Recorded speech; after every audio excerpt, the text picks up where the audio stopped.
Okay, so right, so this is the the 24th part of the first five books of the Bible, which is referred to as the Torah. Um, but anyway, so I'm just going to do a short little thing in Deuteronomy 32, which is about God's pastoral care for his people.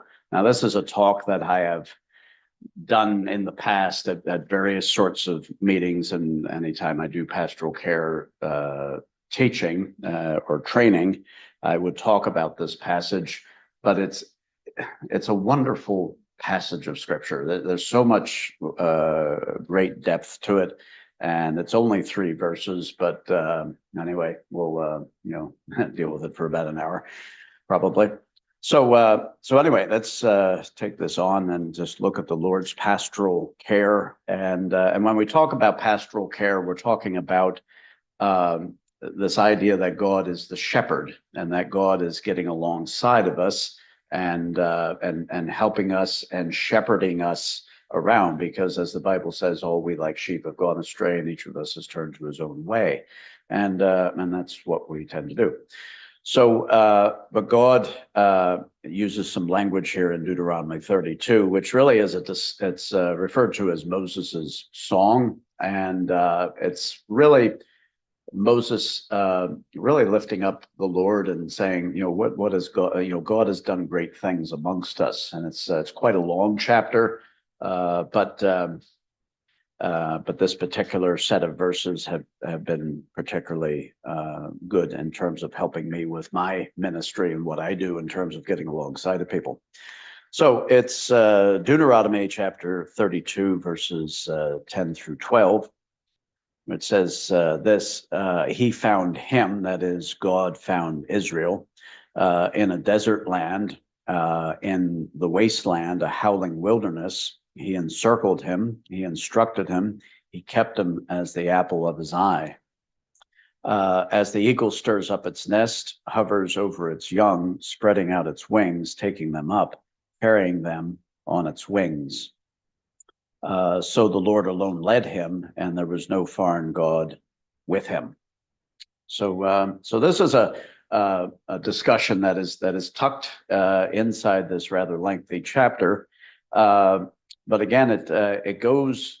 Sometimes what Moses is doing is kind of reflecting back in terms of how God ministers to his people, and I find this particular set of scriptures instructive in the sense that not only is it talking about what God does, but it encourages us to do these same things, because there's people out there that are lost. There's people that are trapped in their various wastelands. So there's 5 different things that God does here, where it says, I'll put up the little things and highlight them. So he found him. Okay, so there's this idea of finding. God encircles Israel. He instructs them. He keeps them, and he alone led them. And as we were talking in the past week there about what these kinds of verbs are, because the action words here are found, encircled, instructed, kept, led. Okay, so and all those types of words all have a slightly different kind of nuance and a slightly different spin to them. Remember, Hebrew has about 57 different versions of verbs, whereas in our language we only really have a handful. So kind of we talk about past, present, and future, and whether it's if we're talking about, like, say, the word walk, we could say I walk, or you walk, or they walk, or he walks, or something. So there's the first person, second person, third person. So you have all these kinds of variations of how action words are handled. And so in Hebrew, it's quite big, So, but anyway, I won't belabor that point too long.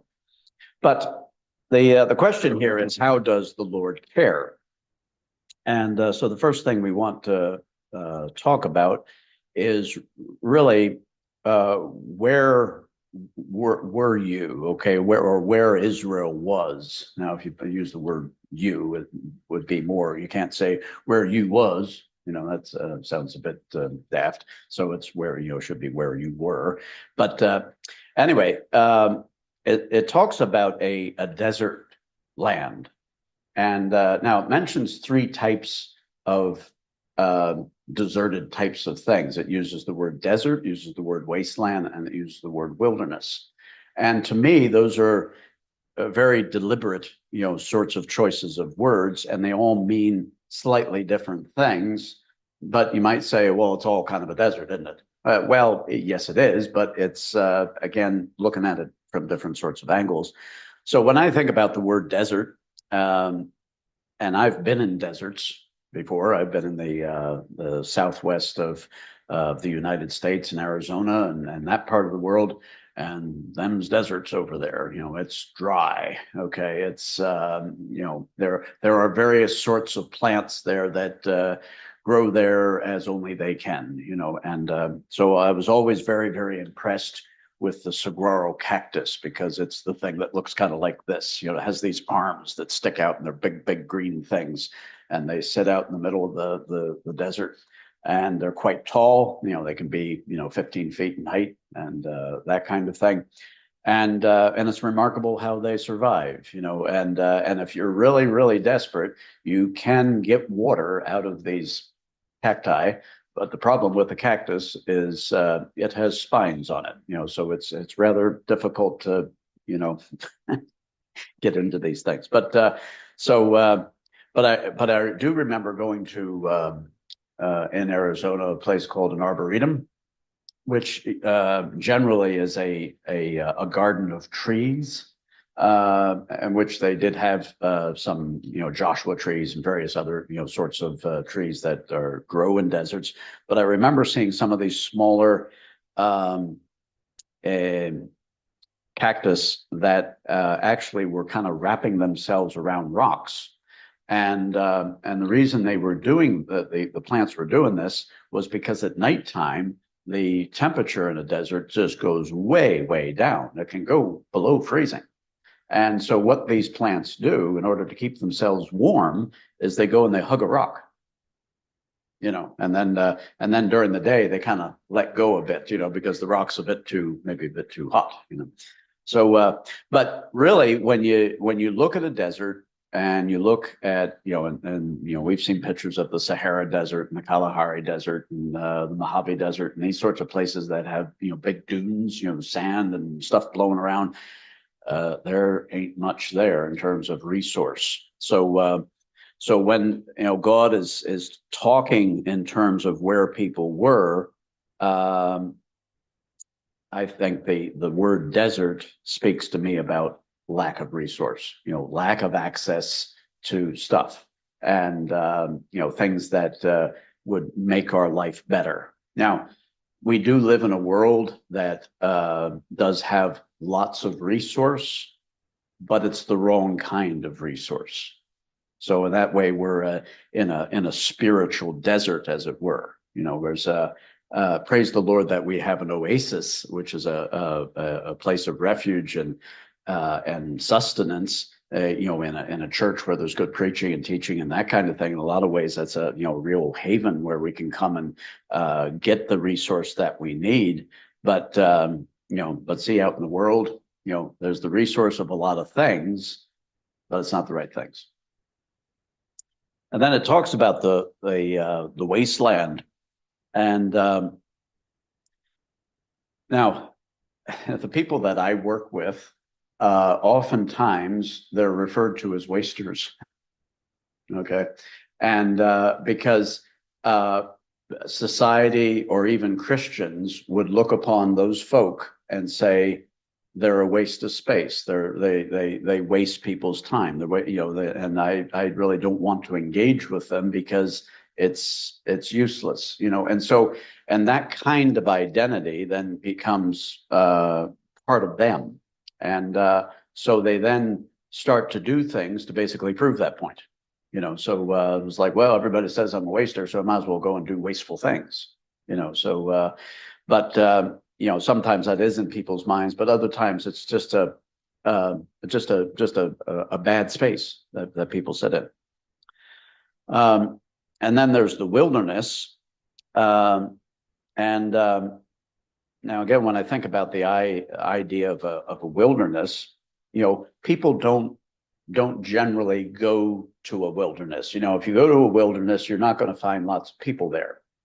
Now, some wildernesses I've been to are quite pretty, but basically people don't go there because basically it's not important to go there. So again, they're not getting the resource. They're not getting maybe the identity that they hope to have. But basically it then makes you feel like, okay, if I'm stuck over here, then nobody really cares. Nobody really wants to know me or do anything with me. So Israel, in a lot of ways, and we, in a lot of ways, if we think about our own testimony and where we were in life, we were in the desert, we were in the wasteland, and we were in the wilderness, and very much stuck there and didn't know how to get out. So, it is rather unnerving when you do go to some of these places and you say, get dropped off, and then the car drives away and you're going, the only thing that I have is what's on my back, and so your resource that you were used to having just isn't there anymore. I remember getting dropped off at the head of one of the pieces of the Appalachian Trail that we were on up in Vermont. Yeah. So because and my aunt and uncle, or my aunt actually was the one that dropped us off, and she was smoking like a train in the front seat of the car, and my brother and I are sitting in the back seat, and just going, and the car is just weaving around like, all over the place, to get to the head of the trail. And then we finally get out. It's like, so we, get out. And so we have our packs. We were deposited at the head of the trail. And now this was in the middle of nowhere. And so she says, bye-bye. Thanks. And so we had 12 miles to go that day before we could set up camp. And the first thing we had to do was ascend 1,500 feet to get to the top of the mountain. And then there was another lot of miles to go. And I was not trained for this exercise. This was my first big hike. In fact, I didn't even have proper boots. I had work boots, but they weren't proper hiking boots. And because I really hadn't trained for this, which subsequently my dad and I then did train for other hikes that we did, where we would throw bricks and books and all kinds of stuff in our pack and march around the neighborhood, So, but this, I hadn't done that. So I remember getting halfway up this cliff and then feeling a bit woozy and tossed my cookies over the cliff. And felt absolutely wretched. But guess what? There's no resource. You can't go, Aunt, could you drive back and pick us up? I'm feeling bad. The only place that they keep on going up. And I remember my father, once we did pitch camp, and I was still feeling pretty rough after 12 miles of hiking with 40 pounds on my back. And I remember my dad praying over me, and just seeking the Lord's help, because I was absolutely wretched. So we know what it's like to be in these environments. They may not be the typical wilderness and desert that we maybe have seen or experienced physically, but we do know about the wastelands of our head. So that's where Israel was. That's where we've been. So the first thing that the Lord does is find you.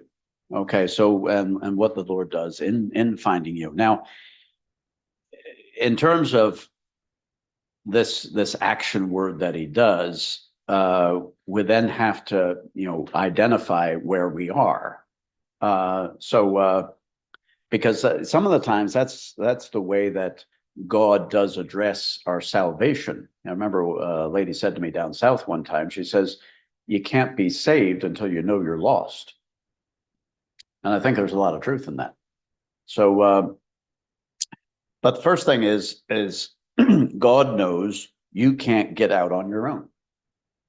And because sometimes when it comes to salvation, we say, no, God, it's okay. I'll sort myself out. Thanks for a bit of advice here, but you're dead on. I'm okay. So, but God knows that you can't get out of your wilderness on your own. He also knows you're stuck. Okay. And that's what this word finding really has to do with, because the idea of finding is God is actually going into this environment where you were, and he's going, you know what, you can't get out on your own and you're stuck there. You can't even move, but I can do something about that. And and he knows how to find you because he knows where you are. And because, God, I remember a friend of mine that I saw when I was in the States there. He came out of a bad drug situation of 17 years worth of heroin abuse and all that sort of stuff. And but he was one of the guys that helped us in our support group when we started over in Baltimore. And I remember him telling a story about this will sound sort of weird and funny, but he says he was in a garage and had to go and use the toilet in a rather stinky old garage. And so he was in the toilet and he saw a little like centipede or some little bug that was going in and out of the cracks in the floor as he was in the toilet. And he says, I kind of felt like God, because I could see down onto the whole floor. But he said, but the little insect didn't know what was going on. He was just going in and out of cracks and couldn't see the bigger picture. And and as he was observing this particular insect or whatever it was going into the crack, out of the crack, back in the crack, and it was just kind of moseying around and really quite aimless and didn't know kind of what to be at. And yet from his perspective, he was able to look onto the whole floor and say, yeah, but there is a way out. Can you not see it? Well, the thing is that the bug can't see it. And but God, who's above all these things, he knows how to see that, and he knows how to find you in it. And then he knows how to get you out. Okay. And again, this whole idea of finding is where God would actually say, look, I'm going to squeeze you out. It's an interesting Hebrew term, but it's basically going, look, I'm going to get you out of here. I know where you are. I know you're stuck and all that kind of thing. And I know how to get you out, but you need to trust me in terms of how this is going to get out. Because sometimes we have our own ideas about how to get out of things in life. And yet, why are we still stuck? I mean, if we know how to get ourselves out, what's the problem? Thing is, we can't. So he has the resource in which to do that because he has his own sovereignty, he has his own grace, he has his own mercy, he has all the goods that we require in order to get out. But it's not, God doesn't give it to us and go, here, take that, sort yourself out. No, God has to be the one himself that actually gets you out. Because so often what we end up doing spiritually is we do use God as a resource, and say, okay, thanks God for giving me this tool to get out. That's okay. I'm out now, so I don't need you anymore. But that's not how God functions. God says, no, I am the resource. I'm the one that's going to implement this in order to get you out. And then, so lastly here, his identity is then placed in you because he is the one that embodies the life that we need. He will then put that in you and then basically escort you out of this wilderness. So, and there's one more thing. And the fact is that you're important to God. So because otherwise he wouldn't bother finding you. But so there's a lot of things that are embedded in this word about finding. He knows you can't get out on your own. He knows you're stuck. He knows how to find you. He knows how to get you out. He's the one with the resource. He's going to actually infuse his identity in you, and that's a wonderful thing to realize, because what the people, the followers of Jesus, were called in Antioch back in the book of Acts. Does anybody know what they were called? It was the first mentioning of this particular term. Christians. Yeah. So the believers in Jesus in Antioch that was the first place they were known as Christians. And so the very identity of Christ was in the name of them. Or in the book of Acts, the Holy Spirit was given. Yeah, well, the Spirit of God came upon them in Pentecost, and then as the church grew and spread, Antioch really was the kind of the first part of the ends of the earth, because it started in Jerusalem and then went to Judea and Samaria and to the uttermost parts of the earth. So, but God by His Spirit set apart Paul and Barnabas for the work of God as missionaries. So they were essentially the first commended missionaries out from a fairly multi-ethnic church, if I can put it in those terms, because Antioch was a crossroads of a lot of trade and a lot. So there's a lot, it wasn't just Jews that were saved. This was the getting into the ends of the earth here, where there was all kinds of people from all over the place getting saved. And so God is then basically, putting his stamp of identity on them and saying, you're Christians. Yeah. Sorry. So, when you said that, I don't want to open up a different conversation here, obviously, but when you talk about the ends of the earth, what does that literally mean in the Bible then? Is that just far-flung places then? Or? Well, I would say the ends of the earth would be anything outside of Jerusalem, Samaria, and Judea.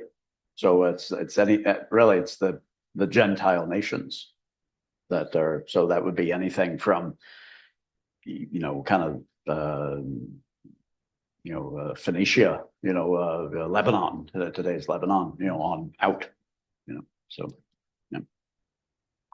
Okay, the next thing that God does here is he encircles them. Now, in the King James Bible, it says he led them about, which is it almost sounds kind of like directionless. It's like okay, God's just kind of moving them around or something like that. And I think the translation of encircles is better, because again, it has pictures that are associated with it. Now, what the word actually means is to be dizzy. Okay, now it sounds a bit weird, but it's dizzy in the sense that you're turning around and you're looking and going like this, and wherever you look, God is there.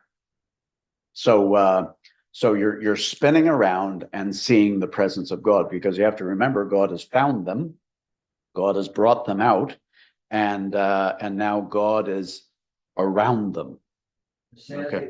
He led them about. Yeah, let him about. Yeah, let him about. So and what I find that particular type of language just a bit kind of not sure what that means. That's why it's nice to go and look at another translation, which I think opens up the meaning of it. But it when I looked at the Hebrew word, it literally means to be dizzy. But now we have to open that up and understand what's going on, because we could say, oh gosh, being dizzy is not a great feeling. We've as little kids, we've done the thing where we spin around in the middle of the garden and then we go, oh dear, and our whole balance is all thrown off, and then the earth tips, and and all this sort of stuff, and it's always a bit fun. I remember at one church retreat I went to, one of the games we played was we had to stick our head on a baseball bat, and the end of the bat was down there, stick our head down there, and we had to spin around the baseball bat like 5 or 6 times, and then stop and then run, to a designation. And it was absolutely impossible to do it because you're just like, so I was desperate. But but this is not dizziness like frivolity and fun and silliness. This is looking around you, and wherever you're looking, you see God. He is the one that is getting around you. But it's the idea of being safe and secure, but not trapped. So, because sometimes people might think, oh, God has rescued me, but now he's going to stifle me. God's going to, not allow me to be free or something like that. But really, in reality, yes, God is setting you free, but he's giving you boundaries. And so it's like the arms of God are all around you, and he's saying, look, you see that world you were in, that desert, that wasteland, that wilderness, that was not a safe place, and so I've gotten you out of that. I'm going to contain you. I'm going to put my arms around you and hold you, but it's not to feel trapped. It's to feel safe, and we would understand that, having been little kids at some point in our life, when, mom or dad or, some significant adult, has been around us and given us that comfort, when we skinned our knee, and, or, times when we were scared. So, and this particular verb is what is referred to as the PL imperfect. So, and what that is that it is part of an ongoing process.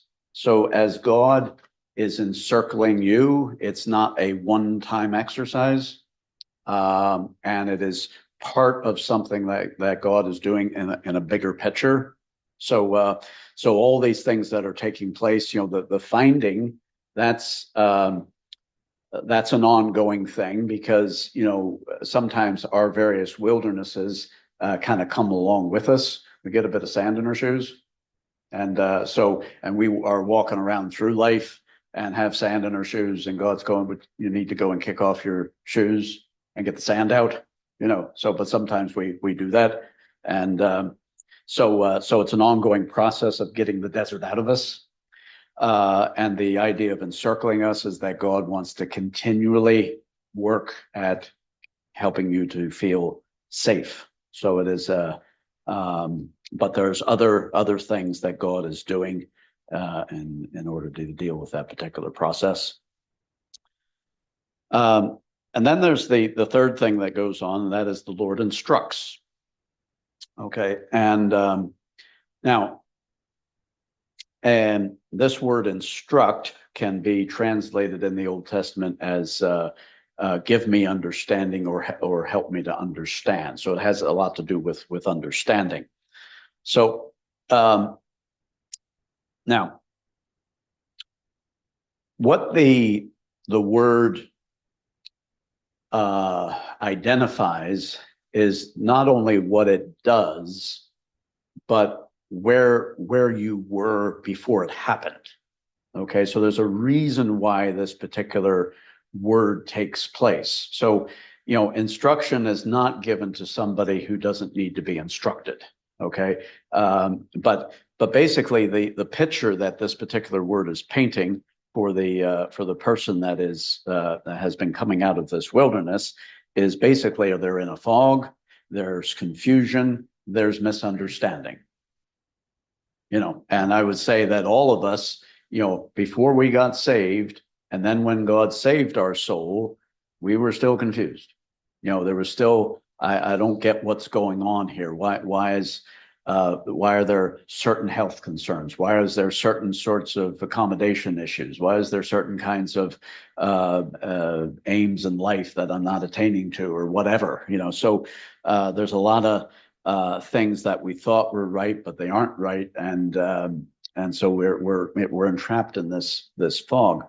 And fog is an interesting thing, because we get fog in Ireland every so often, and but I've seen some. I remember driving to, I think it was Crossgar one time, to go and do a meeting, and the fog was insane. I mean, it was at nighttime, and and see, when you put your headlights on in the car in fog, it's just dead bright. We came back from the meeting all the time from over the. Oh yes, that's right. I remember that. That was killer. Yeah. Yeah. I know. So yeah, and Tanya was about ready to have a canary, I remember. So but maybe you were about ready to have a canary. So I know we had to. Yeah. So, but the thing about fog is, if you were to take a say fog that would cover half the town. Okay, so half the town center here, if you can imagine, from the church all the way up to the cut, and then the two adjoining streets on either side, which is roughly what we would call in America a city block. Okay, so if you took that area of fog and you were to put it, distill it down into water, anybody want to hazard a guess as to how much water is actually in that amount of fog? So it sounds like, and I'm talking about dense fog. I'm not talking about, little mizzle or something silly. I'm talking about, real dense things, where, you walk 5 feet, like you were saying, and then you don't know where even you came from. So that's the kind of fog. So how much water would that distill down to? When you switch a dehumidifier on the house. Uh-huh. A gallon. No, it is not a gallon. Just a tanker load of stuff at least. Well, Siobhan's closer. Okay. Half a cup.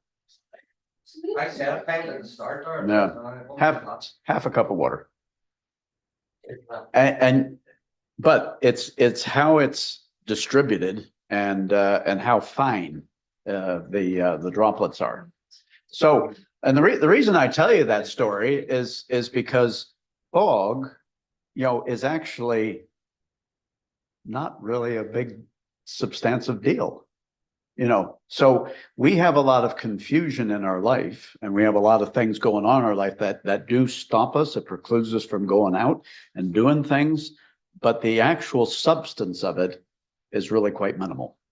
So because what God wants to do is he wants to clear it up. And so he wants to clear the fog. He wants to clear the confusion. He wants to clear the misunderstandings that we have. And so that's where this word instruct, emanates from, is basically saying this is where you were. Okay. So he then gives clarity and understanding.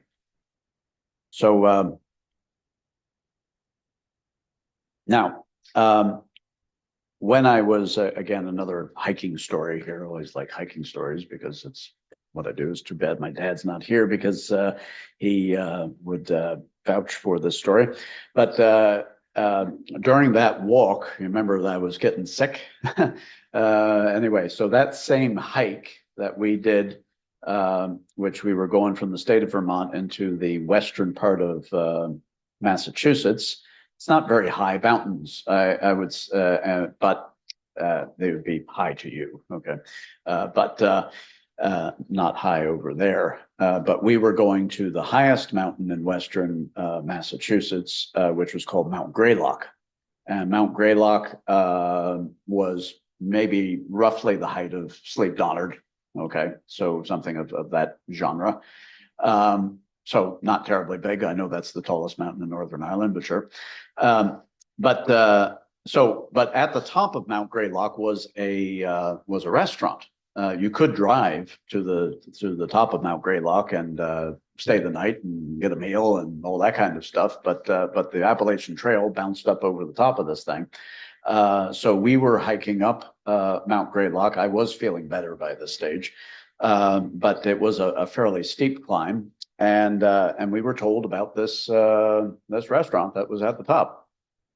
Yes, that cheered us up. But the problem is we knew we were getting toward the top of something, and but we just couldn't see what was going on because the whole place was just socked in with fog.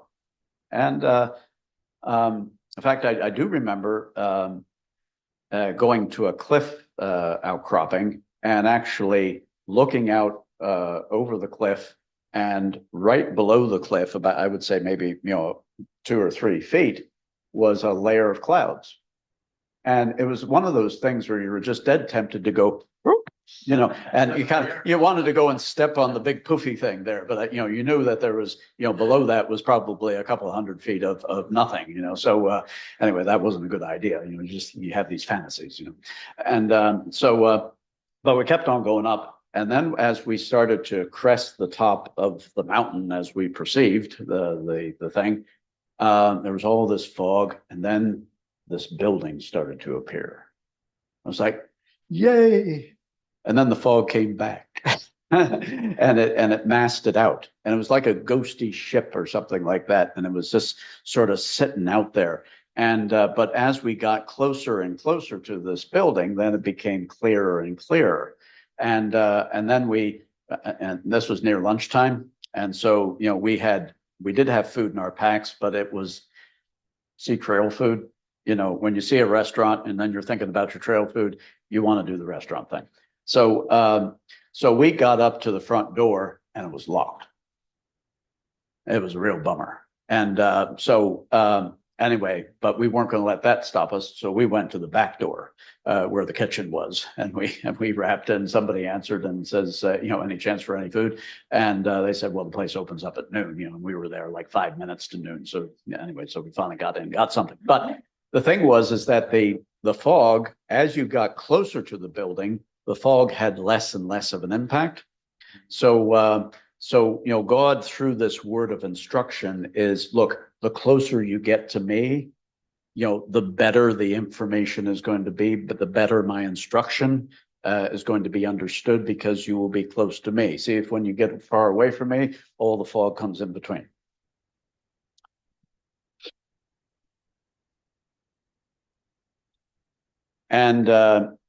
And also embedded in this word is the idea to perceive and to discern, and that's a big, big thing in this world, that we need proper perception, which means understanding what you say, and being able to discern between what is right and what is wrong. So the Lord's instructions help us with that.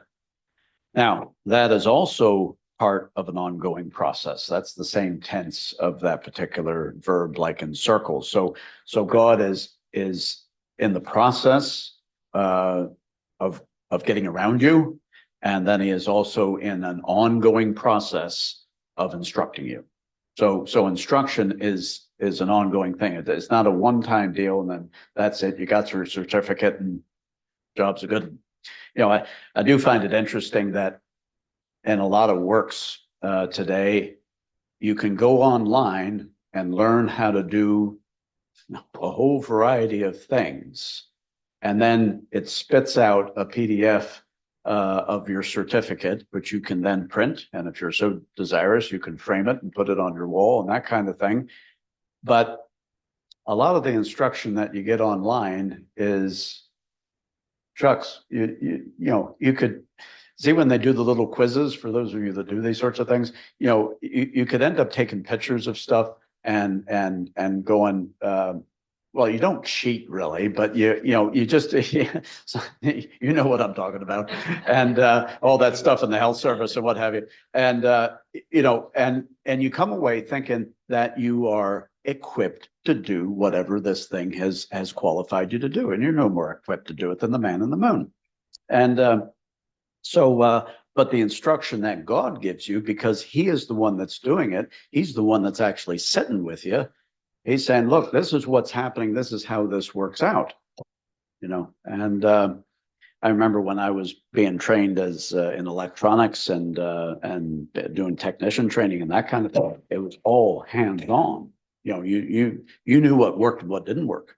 It wasn't this thing where you saw it on a computer and you clicked a bunch of multiple guess buttons. So the Lord finds, the Lord encircles, the Lord instructs. And the Lord keeps. Now, he keeps you as the apple of your eye, or his eye. Now, our understanding of our own worth is faulty. Okay, when we grow up, we are listening to the world, we're listening to various sources that give us some kind of identity about worth. Now, some of us have grown up being told by our parents that we're not worth much. And then there's other parents and so on that, say, we're the bee's knees and, we could do no wrong and stuff like this. But the problem is that there's a lot of faultiness about those descriptions of worth that we get. And now worth is defined by authority. Okay, now I don't have paper money with me. I don't carry paper money anymore hardly, but I do have a pound coin. Wow. Now, why is a pound coin worth a pound? Anybody tell me that? Oh, it's a pound. Yeah. Oh, it's got, 100 pennies. but the government said. Thank you. Okay, the government says that's worth a pound. Now, we all run around with those little tokens that we fire into trolleys and all that kind of stuff. They are that way, they are that shape because you're supposed to put a pound in it, but as long as it's the right size. But I mean, could you take one of them tokens and take it to a shop and go and buy a pound's worth of stuff? No, because the government says that ain't worth anything. Right. So yeah, we can. So but it's authority that tells you that this is worth a pound. So now, if I take this to America, however, and I say, here, want to buy a chocolate bar with this thing, and then throw it on the table for the clerk at the checkout to deal with, they'll go, what's that? I say, well, it's a pound coin. So that has no authority over there. So, the US government would have to say that this has worth, but they're not going to say that because they don't want to, So worth is defined then, our own worth is defined by God. God says you have worth. So now the devil would come along and say, you don't have worth. You're worthless. But so as God makes this statement here, he keeps you as the apple of his eye. He's talking about worth. And by golly, his description of worth is valid because he has ultimate authority. Now, so the Lord ascribes worth to Israel, i.e. you. So he's the one that does that. Now, the apple of one's eye, which is a phrase that is used 5 times in the Bible in various sorts of verses, actually means the small man of the eye. Now, when you look up the word apple of one's eye, and you look at the source of that particular phrase, apple, it actually comes from some 800 AD sort of so and so that said such and such. But again, sometimes phraseology in the Bible is sourced in much more newer terms, but the actual wording when you dig down into it, is from way back. Okay, so but what it actually means when you look at the Hebrew of it is it means the small man of the eye. So if you were to get up in the face of say your children or your spouse or something like this, and you wanted to see the reflection of yourself in their eye, you'd have to get really, really close. Okay, because of the nature of your eye being a convex reflection, you can only see, yourself as a small person. So, but you have to be really, really close. You can't, if I, was looking at John over there and I was saying, okay, where's my reflection? From over here, I ain't going to say it, so I'd have to no, I won't, but, so, but that's what that means. So God is saying, look, you're the apple of my eye. You're the small man of my eye, meaning you're really close to me. You're very intimate to me. And in fact, you're so close to me that nothing can get in between. So that's how close God wants to hold you. And the people that I'm dealing with, they think they're worthless or their worth has been ascribed to them by other sources and that kind of thing. See, when you start talking to them about what God says about them, then God starts to bring them in, and God then starts to embrace them. So all these things work together because God is really hands-on, because he's bringing you out, he's getting around you, he puts his arm around you and talks about what he's instructing you about, and then he says, look, you're going to stay close to me, really close, because you're worth it. So we're very close to God's heart. Now, the last thing, now I'm kind of skipping over a verse and I'm going to come back to it, which is the thing about the eagle spreading out its wings and stirring up its nest and all that kind of thing. So we'll backtrack to that. But the last thing that God does is the Lord alone leads. Okay. Now, this particular word is in a hifel imperfect, which means that God causes this to happen. So it's not just something that happens. It is something, God is doing this. So he is very, very actively leading, and it is an ongoing process. So, but really the idea of having to be led would suggest that we are directionalists, or misdirected. And again, we've come from these environments. We all know this. And we need leadership. Now, the thing is that the devil would come along and say, no, be your own leader. Lead yourself. Because God's not good to you, and God is withholding things from you. And that's the whole old lie from the beginning of time. So, but God knows that we need to be led. And that's okay. That's good. But we need focused leadership, because sometimes we listen to this thing, that thing, the other thing, and we end up cherry picking a whole pile of stuff. And we go, I like that bit, but not that bit. It's nearly like going through the cafeteria with your tray and going, yes, love the chocolate cake and all the sweets and all that kind of stuff. I'll put that in my tray here, but you see the Brussels sprouts and the broccoli? No. So even though rightly that's good for you. So, but I don't like that. So I won't take that because it doesn't suit me. But, but the person behind the thing is saying, no, but you need to take the whole thing here. So, so leadership needs to be focused, meaning that it needs to be very, very defined.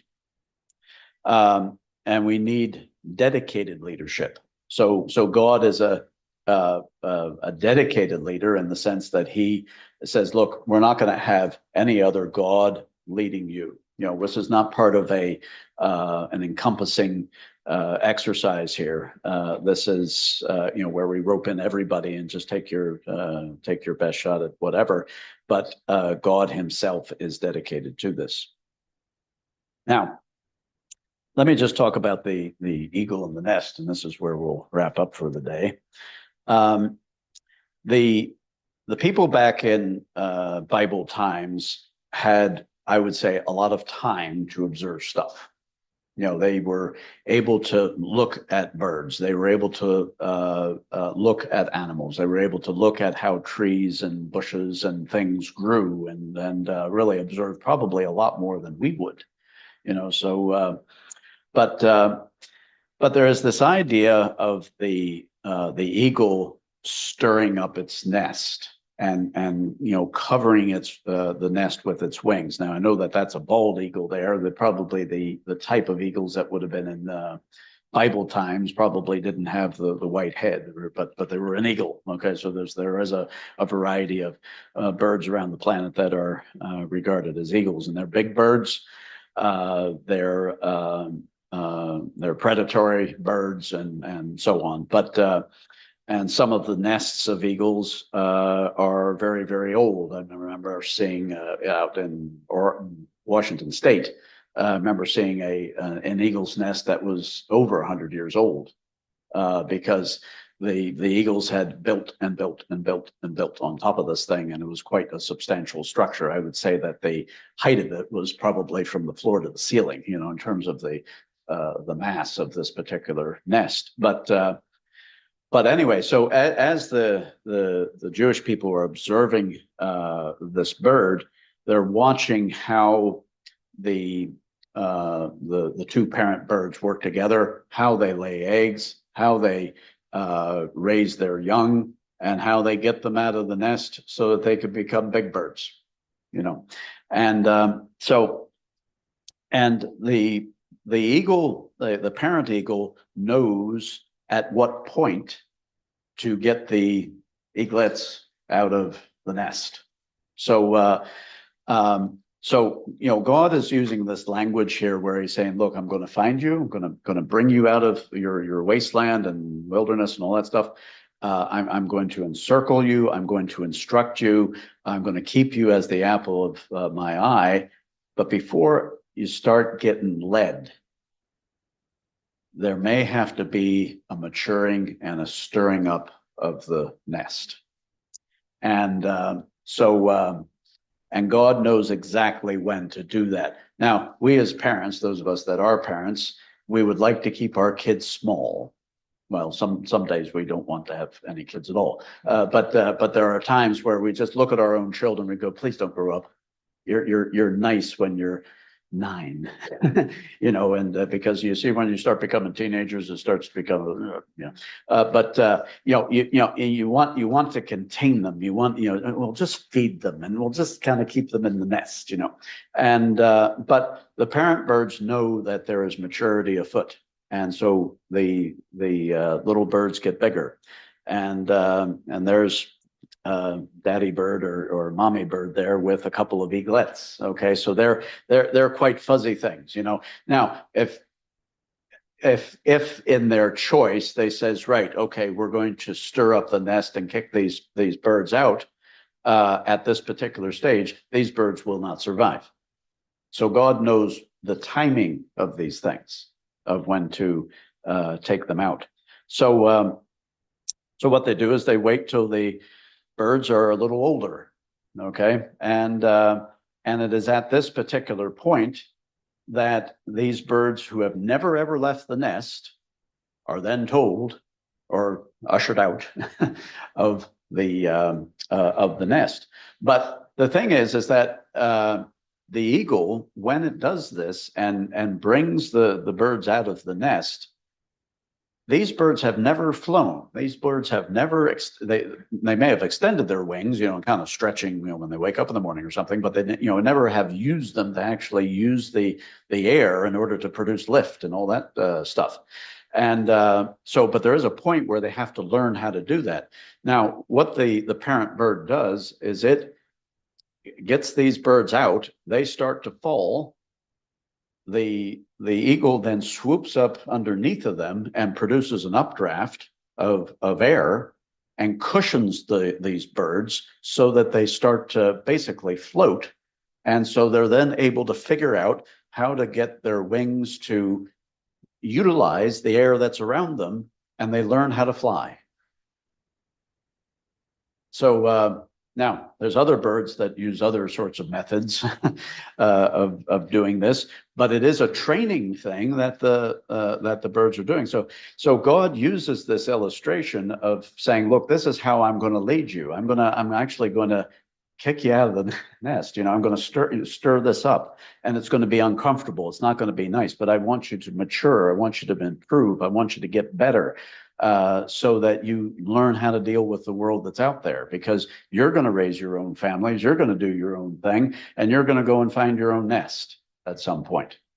And so God then swoops down underneath them and produces this air, you know, that the birds can then ride on. And so those of us that have influence with kids, we don't have to be parents to do this.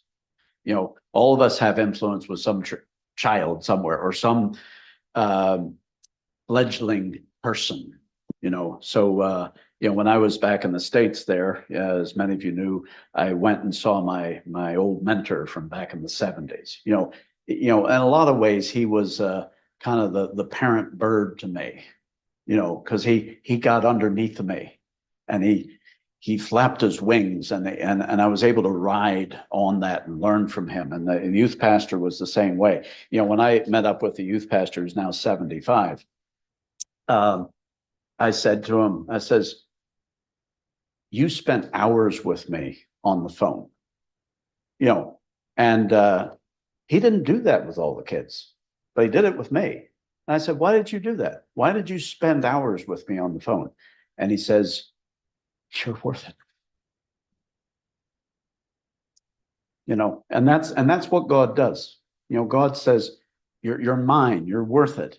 I'll get under you, I'll support you, and you'll ride on the wind.